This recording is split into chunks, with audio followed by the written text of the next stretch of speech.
Ladies and gentlemen, welcome and happy 225th anniversary of the ratification of the Bill of Rights. It is such a pleasure to introduce David. You're in for such a treat. You know him as America's patriotic philanthropist, as the man who has restored the Washington Monument and Montpelier and Mount Vernon. But you're about to see a side of him, and those of you who've been to these conversations at Aspen know before, he has become America's teacher about constitutional history. In a series of conversations about the history of the Constitution, the Declaration, and the Bill of Rights, he has, better than anyone else, the ability to explain these basic principles in terms that all Americans can understand. I came to know him when he came to the Constitution Center to loan us a Declaration of Independence. We had a conversation about the relation between the Bill of Rights and the Constitution and the Declaration that was so meaningful and so effective that we published it as the introduction to this riveting copy of the Constitution of the United States. And you can find it online at constitutioncenter.org. We're trying to bring this to every student in America, but it's part of a series of conversations about what the founding principles were and what they mean today. So he's going to talk for a bit this morning about the Bill of Rights, why it matters on its 225th anniversary, and what some of the amendments that were proposed but not adopted were, and then we're going to have a conversation. Ladies and gentlemen, please join me in welcoming the great David Rubenstein. So, he's the great introducer. Nobody can live up to those introductions. I tell them, tone these down because it's not going to be that great. I'm very delighted that this many people got up this early to learn about the Bill of Rights. I think America would be pleased to know that so many people care about the Bill of Rights that they're getting up early on a Saturday morning. So what I'm going to try to do is tell you in 20 minutes everything you know about the Bill of Rights. Then Jeff and I will come up and have a conversation, and then we'll have some questions from you, and hopefully after we're done, you'll know a little bit more about the Bill of Rights than you know today. Okay, so let's start, and start with, well, today's July the 2nd, and 2 days will be July the 4th. Okay, so on July the 4th, we celebrate the Declaration of Independence. And the Declaration of Independence is perhaps a very famous document that we are all familiar with, but it was a document that really had no legal effect. It was not a binding document. It was a propaganda document. It basically was drafted to say to the British and to all American people, here is why we're breaking away from England. Here is why we're trying to be independent. It had a sentence in there that became the most famous sentence, perhaps, in the English language. We hold these truths to be self-evident, that all men are created equal, that they're endowed by their Creator with certain unalienable rights, that among these are life, liberty, and the pursuit of happiness. Okay. Unfortunately, in his remaining 50 years in his life, Jefferson never defined what happiness was, though he did obviously pursue some happiness, as we now know. However, that document didn't give anybody any rights. It basically just said there's certain unalienable rights. Presumably, they came from God and nature, and that was what Jefferson was referring to. But we didn't really have quite the legal rights in the Declaration of Independence that really bound anybody. So when our colonies were started, there were charters. And the charters were drafted by British, sometimes legal scholars, and they typically, but not always, these colonies' charters would say, you have the rights of Englishmen. And those rights were thought to be the rights of the Magna Carta, and we're all familiar with the Magna Carta originally from 1215, which said basically things like punishment should be proportionate to the crime, you have a right to trial by jury, no taxation without representation, those types of things. And some of those rights were in effect embodied in the colonies' charters. And so for much of our history until we broke away in 1776, the colonies felt we were protected because they had the rights of Englishmen. But then after the French and Indian Wars, when the British said we need to get some money back for all the money we've expended protecting the colonies, and they began imposing various taxes that we now know about as the stamp taxes or other kinds of related taxes that upset the colonies, what happened is the colonies said, wait a second, we have the rights of all Englishmen, and we have no we have a right to representation, and there should be no taxation without representation. You can't impose these taxes on us. We're not in the British Parliament. Well, of course, we went back and forth, and it led to the Declaration of Independence breaking away from England. When we fought that war from 1776 to really 1781, the U.S. government really didn't exist in any way. Each of the 13 colonies had their own separate kind of government they adopted their own state constitutions after they broke away from England. After we broke away from England, they each adopted their own state constitutions.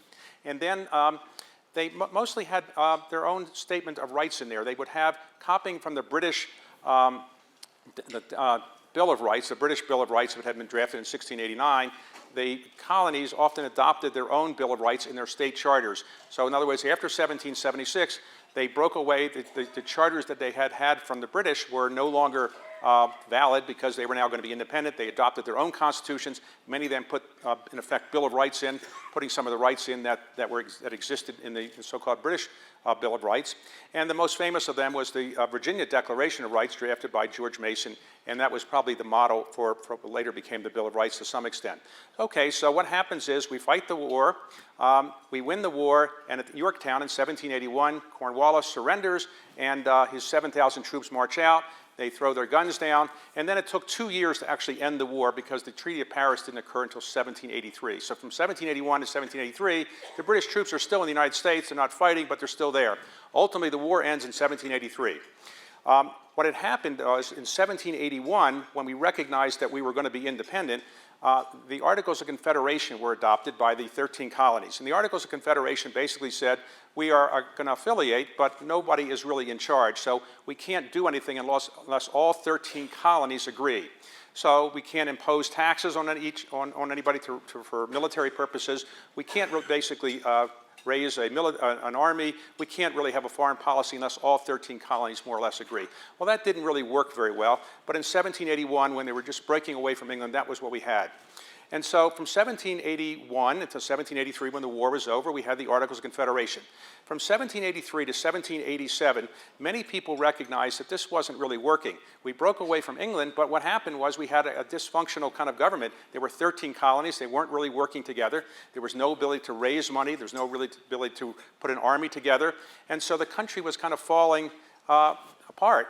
And many people who had been great revolutionary leaders realized that what they had fought for was not going to be there very long. And so a number of people, Alexander Hamilton and James Madison among them, said we have to do something to fix the Articles of Confederation. So they caballed together to have a little meeting in Annapolis where they agreed that what they would do is seek a way to amend the Articles of Confederation.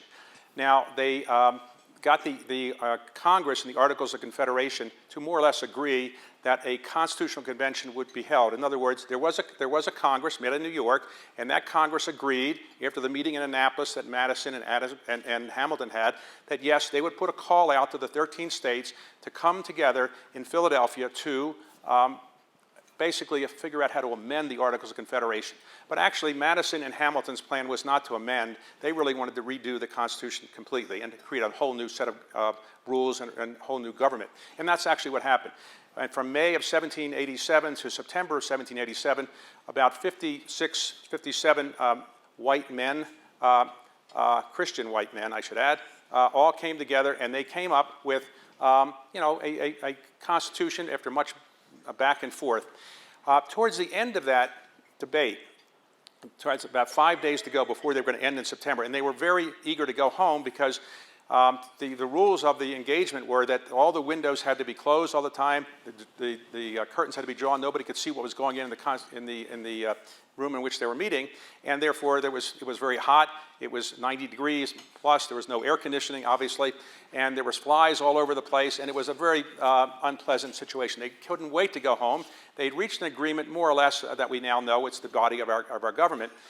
Towards the end, with 5 days to go, George Mason, who had drafted the Virginia Declaration of Rights years ago as part of the, in effect, Virginia Constitution, he got up and said, wait a second, before we agree to this Constitution, we have no Bill of Rights in it. We have no rights. All we have is a structure. We're going to have a Congress, we're going to have a president, we're going to have a judiciary, but what is the Bill of Rights? We have to protect our citizens. And with 5 days to go, most people rolled their eyes and said, we got to get out of here. We don't have time to debate a Bill of Rights. And Madison got up and said, we don't need a Bill of Rights because the states provide the Bill of Rights. All we're doing is structuring a government. We don't need a Bill of Rights because, in effect, if we had a Bill of Rights, it wouldn't be that meaningful because the rights really come to people from their state governments, not from the federal government, and we're not taking away any rights. Well, Elbridge Gerry, later be famous for inventing gerrymandering, he got up and agreed as well that we need a Bill of Rights, and the governor of former governor of Virginia, Edmund Randolph, got up as well. So, and said the same thing. So when they signed the constitutional document, there were 56 or 57 people at the Constitutional Convention, 39 were there at the end, and 3 did not sign it. George Mason, Edmund Randolph, and Elbert Gerry. And they didn't sign it because they said there's no Bill of Rights. Okay, so now they have to go back to get this document ratified. Under the Constitution, as it was agreed to in Philadelphia, we had to go back and get each of the states, or at least the majority of the states, to agree to the Constitution. The ratification process was not that easy. It took about a year and a half. And the principal concern with the state that the states had in ratifying it was not only that the Constitutional Convention really hadn't been authorized to come up with a whole new set of way of living and a whole new government, but leaving that aside, the biggest concerns were there was no Bill of Rights. There were no freedoms specified in there, as there had been in state constitutions. And at virtually every one of the state conventions that were adopted and created to ratify or not ratify the Bill of Rights and the Constitution, this argument was raised. We need to have a Bill of Rights. But the argument prevailed that the Bill of Rights was not necessary because the states had Bill of Rights typically in their constitutions. We weren't taking away any Bill of Rights. We weren't taking away any rights from anybody. So therefore, ultimately, the states agreed to the ratification of the Constitution. But in most of the states, it was thought that it would be a good idea if there were a Bill of Rights. No state actually required that their ratification of the Constitution be dependent on the subsequent adoption of a Bill of Rights, but many of them made it clear they thought there should be a Bill of Rights. And the state that most famously had this debate was Virginia. Virginia was led by Patrick Henry. He had been the governor, and he was completely against the Constitution. He thought it was going to take away rights from the states, and he also thought it would impose all kinds of taxes. So he led a very strong argument against the ratification. James Madison argued on the other side. And in the course of the argument and the debate, Madison in effect said, okay, I got the message. If we ratify, I will do everything I can to get a Bill of Rights, a part of the Constitution subsequently. So Virginia agreed to the Constitution. Then the first Congress is to be put together. And because Patrick Henry did not like James Madison, Madison was in favor of the Constitution, Henry was against it, Henry was the governor. The governor controlled the legislature. The legislature, you may remember, appointed senators. He made sure that James Madison was not appointed as a senator to represent Virginia. So James Madison had to run as a House of Representatives person in a district that had been gerrymandered to make sure he lost. And he was running against James Monroe, but ultimately he won. And he got to be a member of the Congress. And in the first Congress in New York in 1789, he viewed it as his mission to actually honor the commitment he had made in Virginia and that he had made to others that there would be a Bill of Rights. So he sat down and took a look at all the Bill of Rights and all the recommendations that had been made in the states as the ratification process went forward. There were roughly 200 potential amendments to the Constitution that had been discussed in the various states as they were agreeing to the ratification process. He looked at all 200 of them and basically distilled them down to more or less about 19.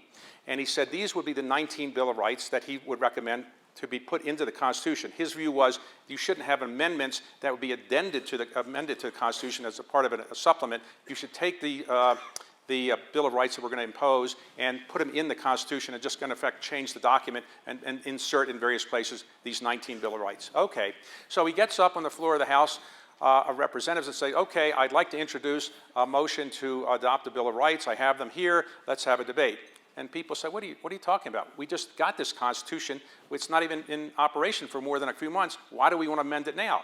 So many people who are the same political view as Madison, that the Constitution was a good thing, actually opposed him in this House of Representatives discussion because they said, why should we do this? We don't want to admit that we made a mistake in adopting the Constitution. We haven't even seen it operate. So no, go away. And we'll talk about that in a couple years when we see how the Constitution works. People who were against the Constitution, these were known as anti-federalists, there weren't that many of them in the first Congress, they actually wanted some amendments as well, but they actually wanted something more than amendments. They didn't like the Constitution at all, so they were in favor of a second constitutional convention. And so Madison was fighting, on one hand, people who wanted a whole second constitutional convention, and he didn't want that because he thought the Constitution he had helped to draft would be torn apart.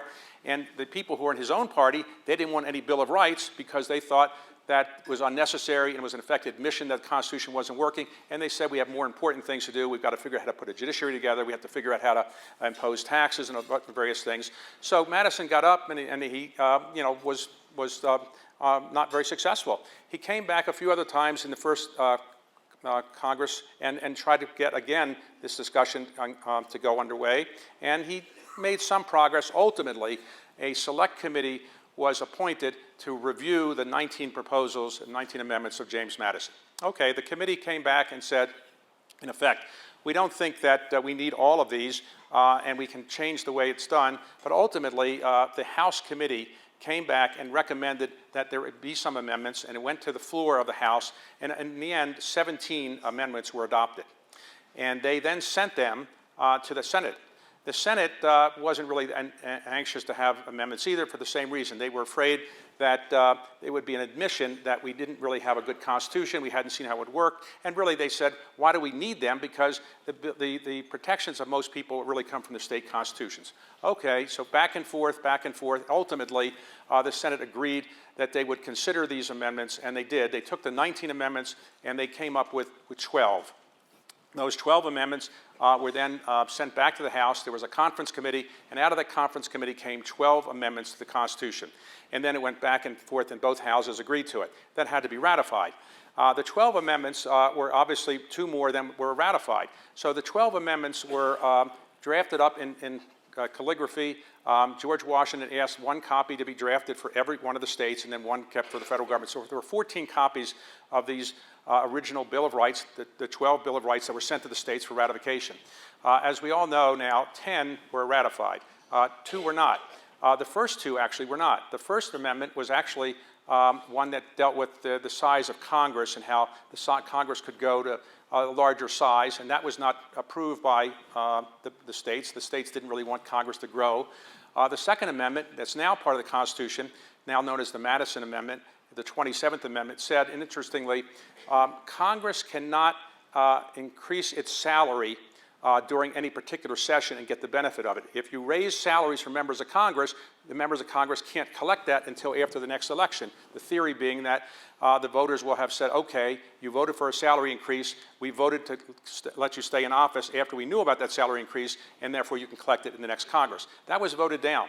That was voted down because I think most states didn't want members of Congress to ever get a salary increase at any point. So those 2 amendments were voted down, but the other 10 were adopted. And it didn't happen that easily. Many of the states said, well, we're not sure about this particular amendment or that particular amendment, but they ultimately were adopted. But interestingly, not by all the states. Some of the states had debates about it, and it only took, I think, 11 of the there were then 14 states. Vermont had come in, the union. So there were 14 states. I think 11 needed to be approved. 11 needed to approve it in order to go into effect. So several states that didn't approve it didn't actually bother to approve it after the 11 had been approved.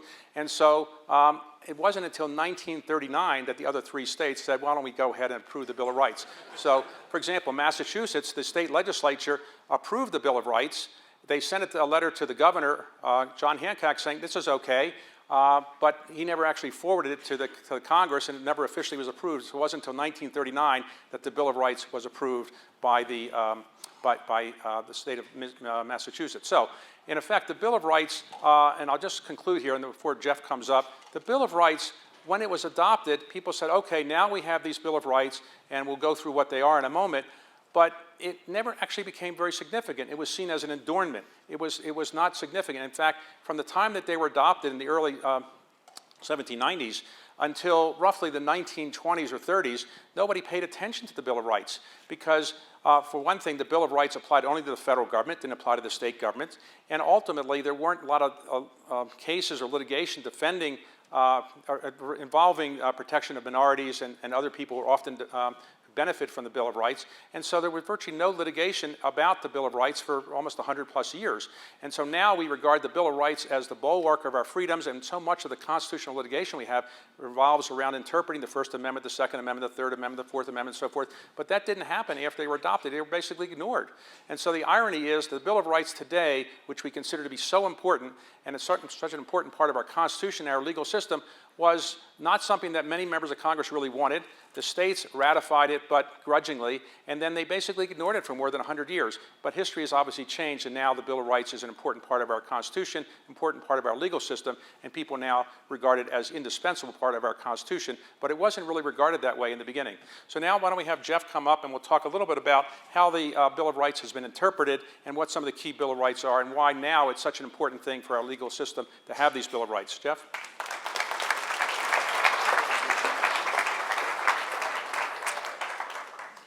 So that was superb. And ladies and gentlemen, if you got all that down, you know everything you need to know about the Bill of Rights in 20 minutes. And you told us, David, that originally everyone assumed that people had these rights from God, not from government. There was a debate about whether or not you had to write them down, but a lot of consensus about the fact that these rights pre-existed. You said that the original 2 amendments were not adopted. They had to do with the size of Congress and whether Congress could raise its salary. Does that suggest that the framers were more concerned about practical questions of representation than about free speech, for example? Well, it is interesting that we now care about the First Amendment. We act as if the First Amendment was obviously so important that they made it first, but actually it wasn't first, it was third. And yes, I think the members of Congress were concerned about 2 things: how many members of Congress there should be, which is what's the most important thing, and secondly, their compensation. Obviously, most people in the states didn't think the compensation of members of Congress was that important. And that First Amendment, if it had passed 1 representative for every 30,000 people, Congress would have 4,000 representatives That's today. right. The general view is that if we approved that First Amendment, we would have, again, about 4,000 members of Congress. Now, some people would say that might be too many. Some people might say more than 40 might be too many, but that was not approved, and nobody really thought that was a very good idea in the end, and so it never got anywhere. And so the Second Amendment is now part of the Constitution, but the First Amendment, what was the First Amendment, never got anywhere. Let's talk about some of the other amendments that the Senate and House proposed but were not adopted. So as David said, Madison proposed 19, the House and Senate proposed 17, and 12 were sent out to the states, 10 adopted. There were 4 that Madison proposed that he thought were really important. The one that was the most important in the bunch, in his view, was the one that would have prohibited the states, as well as the federal governments, from abridging the rights of trial by jury, of conscience, and freedom of the press. Why did he think that was so important? Okay. Today, the 14th Amendment to the Constitution, in effect, has become one of the most important because, in effect, through that, the Supreme Court has said that the Bill of Rights is now to be interpreted such that the states have the same Bill of Rights as the federal government. In other words, the state governments have to comply, and state governments have to comply with everything in the Bill of Rights. That was not the original concept that the states agreed to. Madison actually thought that the Bill of Rights should apply in some cases to the states, and many of the Bill of Rights that he proposed would be applicable to the states, but actually that was rejected because the states didn't want to have anything from the federal government imposing on their operations.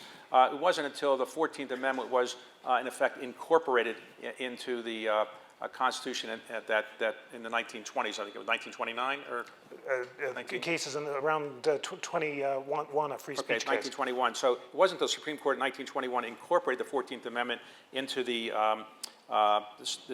state laws that we really have these Bill of Rights applying to the states. Madison had thought that it would be a good idea to do that, but that was rejected. And that relates, let's understand this, ladies and gentlemen. The reason Madison thinks these rights should apply is because they're natural rights that come from God or nature and not from government. And another amendment that he proposed but wasn't adopted sounds a lot like the second sentence of the Declaration of Independence. He says, all men are born with certain unalienable rights, they're born free and equal, and whenever government menaces these rights, they have a duty to alter and abolish it. So tell us why Madison and Jefferson thought these natural rights were important, and what is a natural right? Well, at the time that Jefferson wrote the Declaration of Independence, he was heavily influenced by a Scottish philosopher and a British philosopher, John Locke. John Locke had basically written that men and women, but they really talking about men, have certain natural rights that come from God. And Jefferson really reflected that in his Declaration of Independence, and he believed that. And Jefferson and Madison were very close. Madison drafted the Bill of Rights but he was influenced by Jefferson. Jefferson at that time was serving in a different capacity in government, but he was frequently writing back and forth to Madison. And Jefferson initially didn't like the Constitution. He thought it was a mistake because it didn't have a Bill of Rights. And he and Madison disagreed about that. Subsequently, Madison came around to Jefferson's view. But it was Madison's view that there should be a preamble to the entire Constitution reflecting, in effect, Jefferson's view and Madison's, that there's certain inalienable rights that come, in effect, from nature, from God, and that humans have these basic human rights. That was rejected by the Congress. And as you said, both Madison and Jefferson were inspired by George Mason's Virginia Declaration of Rights that they had at their side, and Mason had a preamble about natural rights as well. There was a final Madison amendment that basically said Congress can't exercise the powers of the president or the judges can't exercise legislative or executive power, and so forth. Rand Paul came to the Constitution Center and saw our interactive Constitution, which lists all of these state constitutions and the unratified amendments, and he said, imagine how much less power the federal government would have today if that amendment were adopted. That's true. But I think you have to go back in context and remember, in those days, they were coming together as a country, the colonies, but they really regarded themselves as almost independent nations. At the time of the Second Constitution, or the Second Continental Congress, which is the one that actually voted for the Declaration of Independence, when members came together for that, the delegates, that was the first time that many of them had ever met each other, and the first time that many of them had ever been to Philadelphia. More delegates to that convention had actually been to London and had been to Philadelphia. So there were 13 colonies, and even when we won the Revolutionary War, it wasn't agreed initially that there was going to be a United States of America in the sense that we know it today. The 13 colonies said, okay, we have our own independent country now, and we might do some trade with the other colonies, but that's why they had the Articles of Confederation, which didn't really have much of make it much of a country. So the concept was the state governments really were where the power was, and that's where your rights really came from. And so when they agreed to the Bill of Rights and other things like that, a lot of the state delegates really and members of Congress were not happy with it. And remember, the senators were chosen by the state legislators until the Constitution was later changed. So if you were a senator, you were really beholden to the state legislatures, and you were really listening to what they wanted to do, and they didn't want to give up much power. I heard one of Justice Scalia's last public appearances before he passed, and he said that the 17th Amendment, which guarantees the direct election of senators, marked the death of federalism, of the separation of state and federal power, and undermined the original plan. What do you think of that statement? Yes, let me go back and remember. It wasn't as if when the people came together for the Constitutional Convention, they didn't actually think that the great unwashed should be allowed to really elect a president or senators, and maybe okay on the House of Representatives because that was considered a lower body.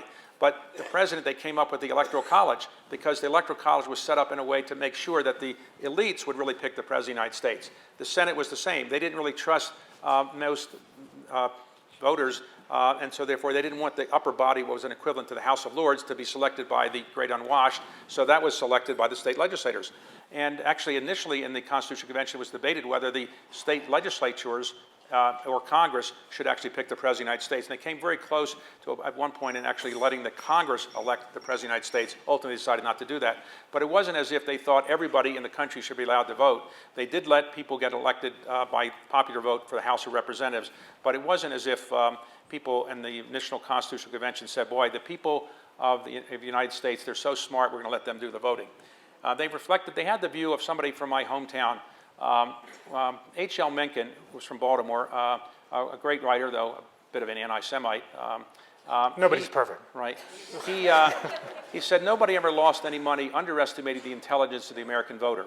And that was probably the view of most members of the Constitutional Convention. They didn't really trust the average person, and therefore they didn't really want to let people elect the upper house, the House of Lords, and in fact the Senate, and they certainly didn't want to let them elect the President of the United States.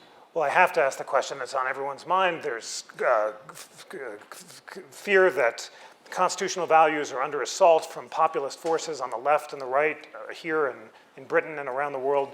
Would the framers have thought that these democratic new innovations, direct primaries, the end of the direct election of senators, the internet, has made our Constitution too democratic? Well, they were not Democrats as much as maybe Republicans. They really believed that people should be allowed to have some influence, but they really thought people who had property, people who were white, people who were male, Remember, women didn't have the right to vote. That didn't happen until the 20th century. And remember, it wasn't as if there were a lot of people who were of Jewish background that they were allowing to vote either. There weren't too many of them floating around in the colonies either. Any Jews at the convention at all? There were none. There were none. At least they did. They changed their name. Nobody that I know. You got to do what you got to do. No, there were none. And there were obviously no African Americans there. At the time of the think about this, and this is something that I think about all the time. At the time that our Declaration of Independence occurred, 1776, we had 3 million Americans. We had 500,000 of those were African American. They were slaves. There were a few freed slaves, but most of the African Americans were slaves. So if you take out the 500,000 slaves, you then had 2.5 million Americans. You take out the women because they weren't allowed to participate in government. And so you had 1.25 white Christian males, more or less. And out of those 1.25 white Christian males, you had George Washington, John Adams, Benjamin Franklin, Thomas Jefferson, James Madison, John Jay. Now we have 320 million Americans, and we have people running for president who are not quite as good. So how can it be the case that we had, with only 1.25 million Americans to pick from, we had so many great leaders, and how can it be the case with 320 million Americans to pick from, we have lesser leaders? I haven't figured it out. My theory is that the best people have gone into private equity.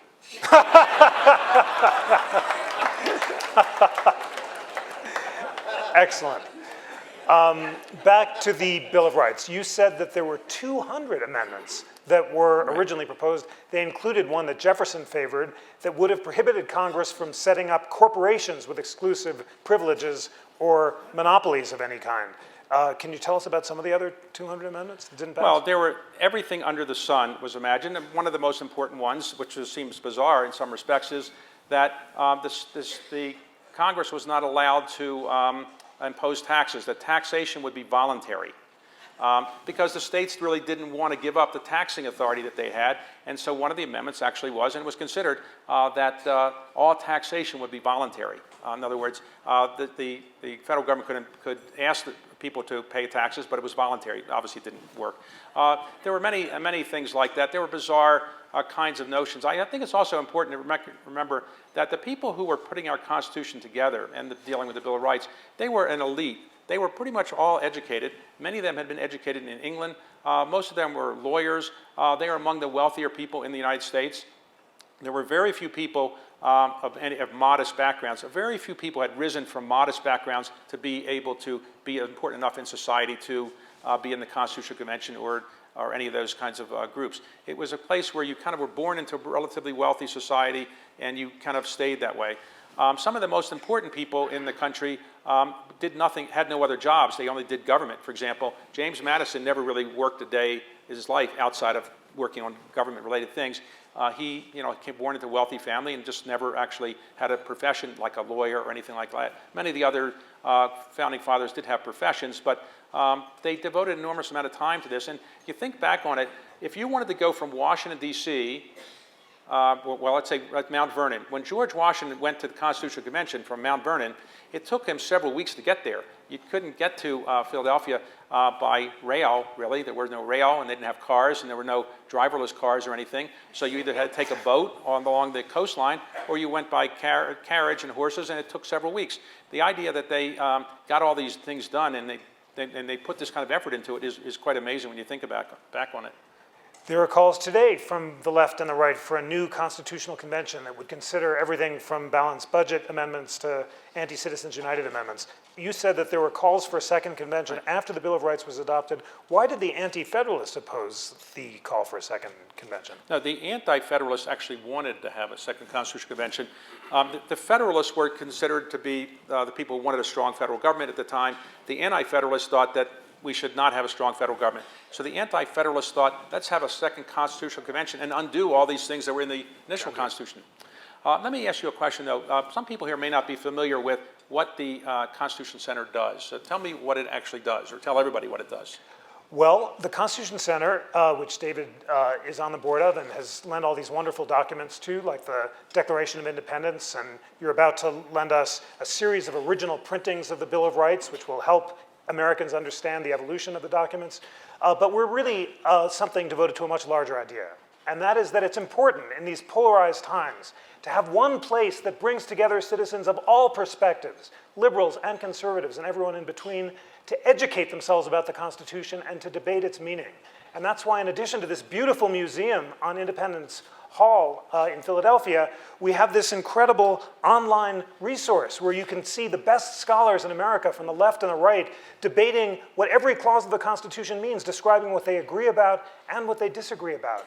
And this has gotten 5 million hits since it launched in September. There's a hunger in this country for these kind of conversations. The College Board is making it a center of the new AP exams. Google and Khan Academy are working with us. Basically, we want to bring this Constitution out to everyone in America from 8 to 80. And this is your homework assignment. David, thank you for teeing this up, but I really feel passionately about it. Go to constitutioncenter.org, click on a provision you're curious about, and listen to the arguments on both sides. See the scholars on the left and the right debate the Second Amendment. Was it an individual right or a collective right? Click on the original documents that David's talking about and notice that 2 of the original 13 states viewed it as an individual right, but the rest of them viewed it as a collective right. It's an amazing educational tool, and the basic idea is that with podcasts and debates around the country and conversations like this, we are going to be the convening space that is an antidote to polarization and a center for constitutional education. How was that pitch? That's great. Good. Okay. And why is this, to be honest and be very serious, why is this so important? Interestingly, if you are an immigrant to this country and you want to become a citizen, you have to take a citizenship test. And you have to know a little bit about the Constitution. And, but if you're born in this country, you don't have to know anything about the Constitution. And truth is, many people don't. This is hard to believe, and I couldn't believe it when I read it either. But Pew recently did a survey, and it turned out that less than 50%, about 50% of Americans could name the 3 branches of government, but about 50% of Americans cannot name, when they asked, what are the 3 branches of government, they couldn't name it. About 25% of Americans, when asked who is the Vice President of the United States, could not name that person. It was reported in the newspapers the other day that you can graduate from almost any college in the United States today and get a degree and not have to take any course in history or any course in American history or any course in civics. The result is that while we have some brilliant people graduating from colleges, they know so little about our government. And if you know so little about the government, maybe you won't be a better informed citizen. So a lot of us complain about the way our government operates, and some of us might complain about the current primary process and how people can vote for certain people, and you roll your eyes about the outcome. But maybe if we could get more people to learn about the sacrifices that were made to get our Constitution in effect, the good and the bad about our country's constitutional history, the terrible things that were in the Constitution, like slavery in effect, and some of the great things that were in it, we could be better citizens. And the theory that I have is that if people are more informed about our government, maybe we'll have a better government. If we think that the government is terrible and we don't want to learn any more about the government, we're probably going to be condemned to have the same kind of government we have and the same kind of electoral process. So what I'm trying to do in a very modest way is try to get young people particularly, and obviously everybody here is young, to learn a little bit more about the country's history, read a little bit more about it, try to figure out why we have some rights, because if you're a more informed citizen, you'll probably help create a better democracy, and that's what I think we should be about.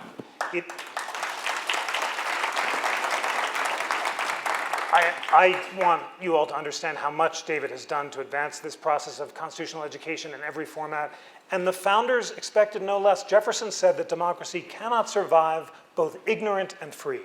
And Louis Brandeis, who a bunch of you heard me evangelize for yesterday, although I don't know if evangelize is the best word in the context of Brandeis, believed that all citizens have a duty to educate themselves about democracy so that liberty can survive. So that's why what you're doing is so important, showing up this morning, learning about the Bill of Rights, and we all need together to inspire people across America to educate themselves for the future of democracy. So I'd say, and you don't have to be Jewish to care about these things, we are, and it helps, though. In Jeff's book on Justice Brandeis, I just give a plug for it. Justice Brandeis was the first Jewish person to be on the Supreme Court. It was very controversial for have somebody Jewish in the Supreme Court at the time. And he was a brilliant lawyer and probably had the highest grades in the history of Harvard Law School.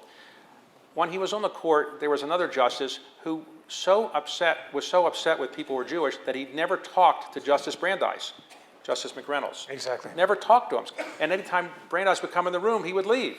So obviously our society has moved forward from that, but you think back on when you learn about how our country treated people so poorly in some ways, and there's obviously worse aspects of anti-Semitism than that, or the way we treated African Americans, the way we treated other minorities. When you go back and read how bad we were to certain people for such a long time, we should be grateful that today we have a much more inclusive society. We've still got a long way to go, but when you go back and read history, you can realize how far we have advanced, and I highly recommend the book on Justice Brandeis, because he was one of our greatest Americans. Thank you. Thank you for the great plugs. We have some time for questions. Questions for David Rubenstein about the Bill of Rights. And the microphone is roving. Yes, ma'am.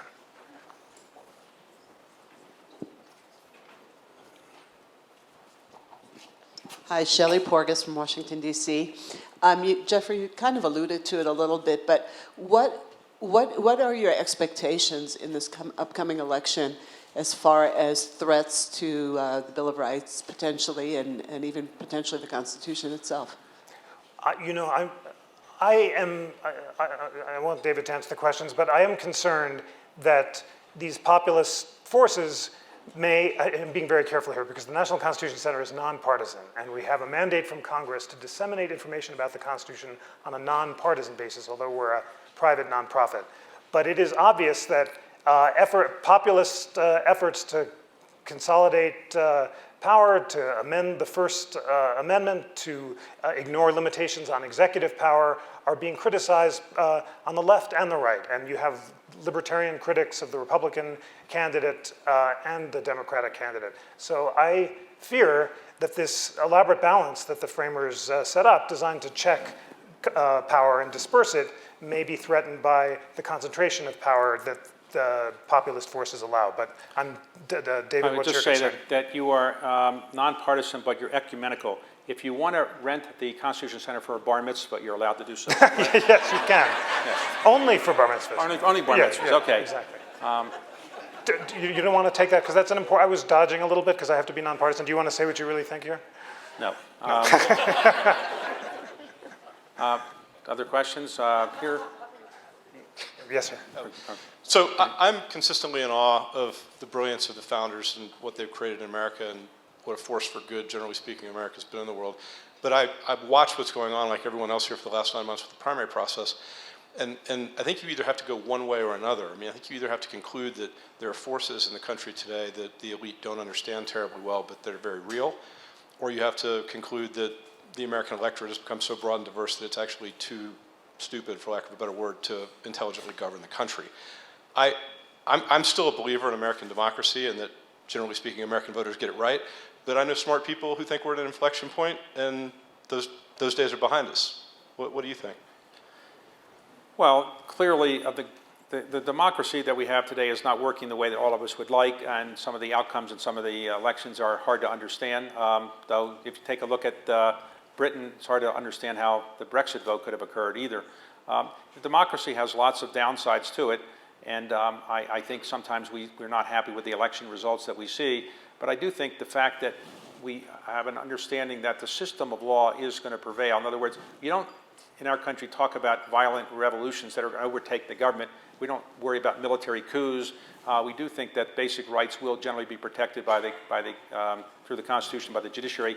So we're fairly fortunate that the system that was developed more than 200 years ago is still in existence. There is no other constitution in the world that survived as long as ours. And while it has had a number of amendments, now I guess about 27 amendments or so, it's amazing that we're still operating in a system that people came together for 4 months in 1787 and developed it. And we're still living in that system with lots of changes and so forth. So I do worry about our country in some respects making some decisions. Some things seem really unfair or nonsensical, but generally I wouldn't trade our system of government for any other that I have observed. Well said. Yes, sir, in the front.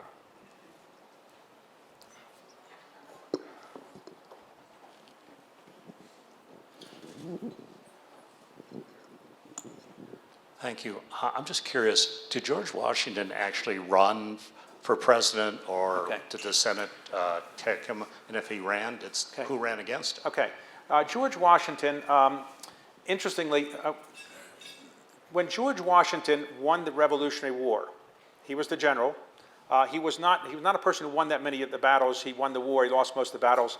He wasn't a great military tactician, but he fought a brilliant guerrilla warfare. When he announced that he was going to give his sword up and go back to Mount Vernon and give up power, King George III said, if that's true, that he's going to give up power, he's the greatest man on the face of the earth. Because there had never been a history of a general winning a war and then saying, I'm going to go back home, I'm going to basically give up the power. And Washington did that. He went back, and he went back to his plantation. And he was a slave owner, and he had many great strengths, but he was a slave owner, we should recognize, though the only founding father that freed his slaves upon his death. What happened was he was minding his own business, trying to run his plantation, when it became clear that the Articles of Confederation were not working. So Madison and Hamilton importuned him to go to the Constitutional Convention. And Washington was nervous about it because if he thought, given his prestige, if he went and it failed, it would hurt his prestige and maybe his, his standing in the country. So he debated whether he would do it, went back and forth. He ultimately went to the Constitutional Convention and elected as the head of it. When they were debating the Constitution, it was recognized, honestly, that he was the only man who could be elected president, and everybody would agree to it. So he didn't technically say, I will run for president. But when the Constitutional Convention was over, he went back to Mount Vernon. When the ratification process occurred and they were going to start the election, he was the only candidate, really, and he was elected twice unanimously. Unanimously because the only votes that mattered were the Electoral College votes. So he was elected President of the United States when he was 57. He didn't really want to be president because no male in his family had ever lived past the age of 50. And he thought he was too old, 57. Now 57 seems like 17, right? But 57, and ultimately, after 1 year, he was so frustrated with it that he wanted to resign. After 1 year, he was talked into staying, and then ultimately he was talked into getting reelected. And then he went back, and at the age of 64, retired back to Mount Vernon. He only lived 3 more years, and the reason he only lived 3 more years is because he wrote in the storm one day. He went out and rode and got wet and came back to eat dinner. He had guests. He didn't change, and he kind of caught a cold and pneumonia, in effect, and died. And then when his will was open, it said 2 interesting things. One, don't bury me for 2 days. Why would that be? Well, he was afraid of being buried alive. In those days, the doctors were so bad that they often buried people who were really not dead. And that is why in the coffins they had little bells, and you were supposed to ring the bell if you were still alive. That's where the phrase "dead ringer" came from. People really.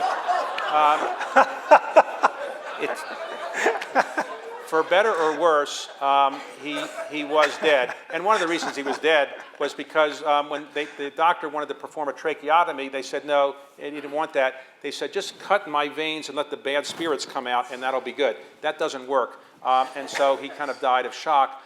He also said in his will, I want to free my slaves. The only founding father, the only one who freed his slaves upon his death, though with one proviso. I want to free my slaves upon the death of my wife. Now, how would you like to be Martha Washington sitting there knowing that upon your death? So she actually freed the slaves pretty quickly. Right? David, you have to interview Renee Fleming, so you're going to have Yes. to go into some section. So what I want you to do is send the audience off by reminding us it's 225 years later after ratification. Why is the Bill of Rights important, and why should we care about it? Well, the Bill of Rights provides protections for all of us. Many of us are from minority backgrounds. Many of us wouldn't have the privileges that coming from the upper class initially when we were born. And now we have certain protections that we wouldn't have had without the Bill of Rights as it's been interpreted by the Supreme Court. So while our country has many, many problems, and there are many things we'd all like to change in the electoral process and so forth, the Bill of Rights is a bulwark of freedom. And I think without the Bill of Rights, our country would be a much less just country, and many of us would not be in the positions we are today and have the protections and freedoms that we have to do what we want, say what we want, think what we want, and enjoy life. So thank you all very much for coming. Bravo. Thanks very much. Excellent.